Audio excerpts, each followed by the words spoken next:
కన్నవారి నమ్మకాన్ని, అన్నయ్య ప్రేమని కోల్పోయి దొంగ అన్న నిందతో ఇంటి నుండి బయటకు వచ్చిన ధరణి ఇప్పుడు ఒక పాత హాస్టల్ గదిలో ఒంటరిగా పోరాడుతోంది. కాని ఆమె కళ్ళల్లో కన్నీరున్నా మనసులో మాత్రం గెలవాలన్న కసి ఉంది. అలా కొన్ని నెలలు గడిచాయి. ధరణికి మళ్లీ ఎగ్జామ్స్ దగ్గరలో ఉన్నాయి. కాని ఎగ్జామ్ ఫీజు కట్టడానికి డబ్బుల్లేవు. ఇంకో నెల మాత్రమే ఎగ్జామ్ ఫీజు కట్టడానికి సమయం ఉంది. చేతిలో ఒక్క రూపాయి కూడా లేదు. అమ్మా నాన్నలను అడిగే హక్కు నాకు లేదు. ఈ చదువు పూర్తి కాకపోతే నా మీద పడ్డ నింద ఎప్పటికీ పోదు. ఏదో ఒకటి చెయ్యాలి అని ధరణి తన స్నేహితురాలు స్నేహకి ఫోన్ చేస్తుంది. స్నేహ, ప్లీజ్ ఒక 5,000 అప్పుగా ఇస్తావా? ఎగ్జామ్ ఫీజు కట్టాలి. జాబ్ రాగానే తీర్చేస్తాను. సారీ ధరణి, కాలేజీలో అందరూ నీ గురించి రకరకాలుగా మాట్లాడుకుంటున్నారు. నీకు డబ్బులివ్వటానికి మా ఇంట్లో ఒప్పుకోరు. సారీ అని అంటుంది. ధరణి కన్నీళ్లతో ఫోన్ పెట్టేస్తుంది. అలా మరో 2 స్నేహితులకి ఫోన్ చేసినా ఎవరూ సహాయం చేయరు. చేసేది ఏమీ లేక ఏదైనా పని వెతుక్కుందామని ధరణి రోడ్డు మీద నడుచుకుంటూ వెళ్తుంటే ఒక ఆటో స్టాండ్ కనిపిస్తుంది. అక్కడ ఒక పెద్దాయన తన ఆటో తుడుచుకుంటూ ఉంటాడు. తాతగారు, మీ దగ్గర ఖాళీగా ఉన్న ఆటో ఏదైనా ఉంటే నాకు రెంట్కిస్తారా? నేను నడుపుతాను. ఆడపిల్లవే ఆటో నడపడం ఏంటి తల్లి? ఆటో నడపడం అంటే సైకిల్ తొక్కినంత సులువు కాదు, చాలా కష్టం. కష్టం వచ్చినా పర్లేదు తాతగారు. నా చదువు కోసం నేను కష్టపడాలి. ప్లీజ్ నన్ను నమ్మండి. నాకు ఏదైనా పాత ఆటో ఉంటే రోజువారీ రెంట్గా ఇవ్వండి. తాతగారు, ఇది నా జీవితానికి సంబంధించింది. ఇప్పుడు నేను ఏదో ఒక పని చేసి ఎగ్జామ్ ఫీజు కట్టాలి. సరే తల్లి, నువ్వు కష్టంలో ఉన్నావు, ఆటో కావాలంటున్నావు కాబట్టి దానికి నేను ఒప్పుకుంటున్నాను. కానీ నీకు ఆటో నడపడం వచ్చా? వచ్చు తాతగారు. మా నాన్నకి ఒక 2 సంవత్సరాల క్రితం ఆటో ఉండేది. అప్పుడప్పుడు నేను నడిపేదాన్ని. అవునా? సరే తల్లి, నా దగ్గర ఇంకో పాత ఆటో ఉంది, దాన్ని తీసుకెళ్లి నడుపుకో. కానీ నాకు రోజుకు ఆటో రెంటు 300 ఇవ్వాలి. చాలా థ్యాంక్స్ తాతగారు, తప్పకుండా రెంట్ ఇస్తాను అని అంటుంది. అలా ధరణి పగలు కాలేజ్కి వెళ్లి సాయంత్రం నుండి రాత్రి వరకు ఆటో నడపడం మొదలుపెట్టింది. చుట్టుపక్కల వాళ్లు వింతగా చూసినా అవమానించినా తల వంచుకొని తన పని తాను చేసుకుపోయింది. ఆ కష్టంతోనే ఎగ్జామ్ ఫీజు కట్టి పరీక్షలు రాసింది. అలా కొన్ని రోజులు గడిచాయి.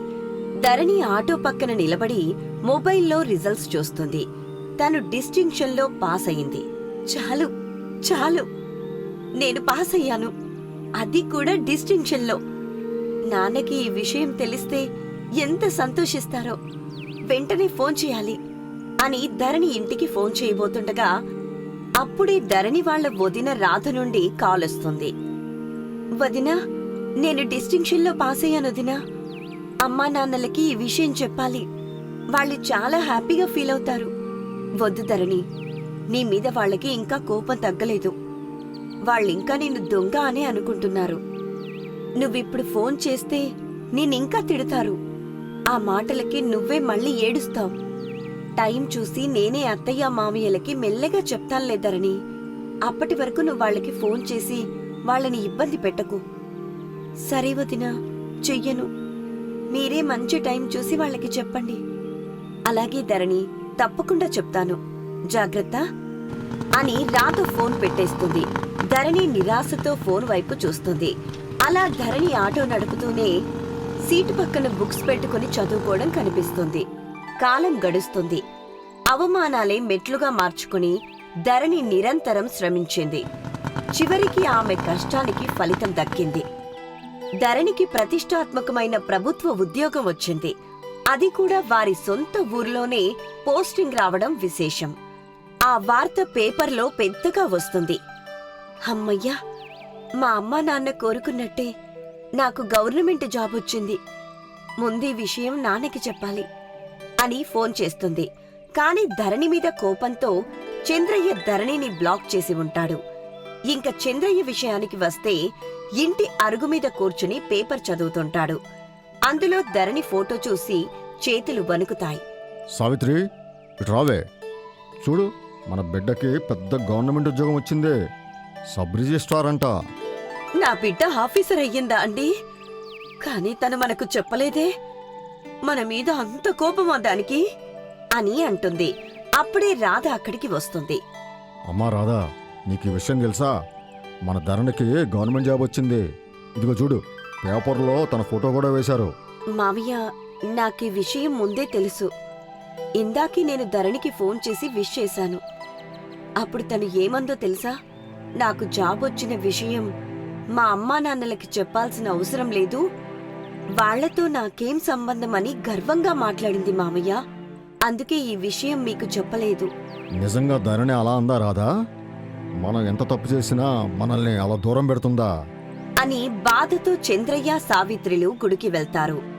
అలా చంద్రయ్య సావిత్రి బాధతో గుడికి వెళ్లి తిరిగొచ్చేలోపు వారి ఇంటి ముందు ఒక కొత్త కారు ఆగి ఉంటుంది. ధరణి యూనిఫాంలో అక్కడ కూర్చుని ఉంటుంది.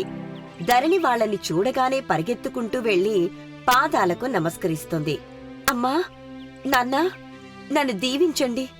ఈరోజు నేను జాబ్లో జాయిన్ అవుతున్నాను. మీ బ్లెస్సింగ్స్ కోసమే వచ్చాను. మమ్మల్ని ఎందుకు అడుగుతావు తల్లి? మేమంటే నీకిష్టం లేదుగా, రాత్తా అన్నావుంటే కదా. నాన్నా, నేనా? నేను రోజూ మీ దీవెనల కోసమే చూస్తున్నాను. వదినకి ఫోన్ చేసిన ప్రతిసారి మిమ్మల్ని అడిగినట్టు చెప్పమనేదాన్ని. వదినా, మీరెందుకలా చెప్పారు? అమ్మా ధరణి, అసలు నువ్వెలా చదువుకున్నావు? నీకు డబ్బులెలా వచ్చాయి? అమ్మా, నాన్నా, అప్పుడు సిచ్యువేషన్ బాలేకపోతే నేను ఒక పక్క ఆటో నడుపుతూ చదువుకున్నాను. నేను ఎప్పుడూ చదువుని పక్కన పెట్టలేదు. ఇప్పుడు చేసేది ఉద్యోగమే. అప్పుడు చేసింది ఉద్యోగమే కదా నాన్నా? మరి ఇప్పుడు హ్యాపీగా ఫీల్ అవుతున్నారు. అప్పుడెందుకు నన్ను నిందించారు? ఉద్యోగం ఏదైనా అది ఒకటే కదా నాన్నా? నేను మీకు చెప్పకుండా జాబ్ చేసింది మీకు కష్టం కలగకూడదని నాన్నా. అంతేకాని మిమ్మల్ని బాధ పెట్టాలని కాదు. మమ్మల్ని క్షమించు తల్లి, నీ త్యాగాన్ని ప్రేమని గుర్తించలేకపోయాము. నాన్నా, మీరు నన్ను ఇంట్లో నుండి బయటకు పంపినందుకు నేను బాధపడలేదు. కాని మీరంతా నన్ను దొంగనని నిందలు వేశారు. ఆ ఒక్క నింద వల్ల నేను చాలా బాధపడ్డాను. అది కాదు తల్లి, ఆ రోజు ఆ పెద్దవాళ్లు మన ఇంటికొచ్చి డబ్బు పోయిందని నువ్వే తీసావని అన్నారు. దానికి మేము బాధపడలేదు. నువ్వు మాకు చెప్పకుండా జాబ్కి వెళ్ళినందుకు బాధేసి నేను ఇంట్లో నుండి బయటికి పంపించాం. అదంతా నీ మీద కోపంలో చేసిన పని కాని నీ మీద ప్రేమ లేక కాదు. మేము నిన్ను తలుచుకోని రోజు లేదు తల్లి. అవునమ్మా, నీ గురించి మాకు తెలీదా? ఎప్పటికైనా నువ్వు వస్తావని ఈ రోజు దాకా ఎదురు చూసాం. మమ్మల్ని క్షమించు తల్లి, నిన్ను మేము అర్థం చేసుకోలేకపోయామమ్మా. అయ్యో నాన్నా, మీరు నాకు క్షమాపణ చెప్పడమేంటి? ఇప్పుడైనా నేను మీకు అర్థమయ్యాను కదా, నాకు అది చాలే అని అంటుంది. అలా కాసేపు వాళ్లతో మాట్లాడాక ధరణి గంభీరంగా రాధ వైపు చూస్తుంది. రాధ భయంతో వెనక్కి తప్పుకుంటుంది. వదినా, ఒక్క నిమిషం ఇలా పక్కకి రండి, మీతో కొంచెం మాట్లాడాలి అని ధరణి రాధను దూరం తీసుకెళ్ళింది. వదినా, నేను ఇంటి నుండి బయటకు వెళ్ళడానికి కారణం మీరే అని నాకు తెలుసు. మీ అసూయతో నా మీద దొంగతనం నింద వేశారని నాకు తెలుసు. ఎన్ని చేసినా కూడా ఇన్నాళ్ళు నేను మౌనంగా ఉన్నానంటే అది భయం కాదు, నా కుటుంబం మీద ఉన్న గౌరవం. ఇప్పట్నుండి నా విషయంలో కాని మా అమ్మా నాన్నల విషయంలో కాని మళ్ళీ ఇలాంటి పనులు చేస్తే మీ అసలు రూపం అన్నయ్యకు చూపిస్తాను.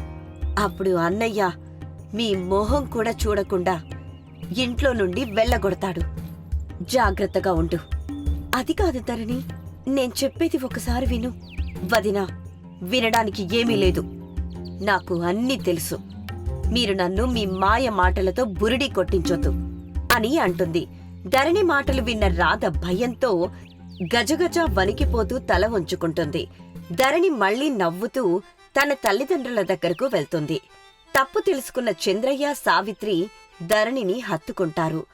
శేఖర్ తన చెల్లి గొప్పతనాన్ని చూసి గర్వపడతాడు. కుటుంబ సభ్యుల మధ్య ఉండాల్సిన నమ్మకం, గౌరవం మళ్లీ ఆ ఇంట్లో చిగురించాయి. ఆ పెంకుటిల్లు ఇప్పుడు నిజమైన ఆదర్శ కుటుంబంగా